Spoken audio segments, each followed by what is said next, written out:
আজকে আমরা সকাল সকাল চলে গেছি কিট্টুর স্কুলে। ওর স্কুলে আজকে উইন্টার কার্নিভ্যাল ছিল। দেখো আমার ফ্রেন্ড একটু হাই করে দিল। পুরো স্কুলটা খুব সুন্দর করে ডেকোরেশন করেছিল বেলুন দিয়ে, খুব ভালো লাগছিল। বিভিন্ন ধরনের স্টল বসেছিল খাবারের, ফুচকা, পাপড়ি চাট, লুচি, আলুর দম, স্যান্ডউইচ, পিৎজা, মোমো, অনেক কিছু ছিল, সমস্ত কিছু।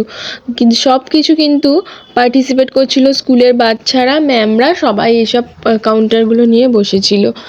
আর দেখো এখানে মিকি মাউসও বসেছে। কিট্টু দেখো বায়না করে এখন মিকি মাউস চড়তে উঠেছে। আমি আর দেবলিনা একটু নিজেদেরকে দেখিয়ে নিলাম। আর এরা দুজন দেখো না ঠান্ডার মধ্যে কেমন আইসক্রিম নিয়ে খাচ্ছে, কারণ বাবা ছেলে এখন সেলফি তোলা হচ্ছে। কিট্টু এই গেমটা খেলেছিল বাট কিছু হতে পারেনি, জানো তো। এখানে নেল আর্ট হচ্ছে, কিট্টু আবার করলো হাতের ট্যাটু, লাইভ পারফরমেন্স হচ্ছে। দেখো স্কুলের বাচ্চারাই সব কিছু করছে, কিন্তু এখানে সবাই গান চালিয়ে ডান্স করছে। কিষান খেলে এই গিফটগুলো পেয়েছে, তোমাদেরকে দেখালো। খুব মজা করে দিনটা কাটলো। আজকের মতো ভিডিওটা এইটুকুনি, টাটা সবাইকে।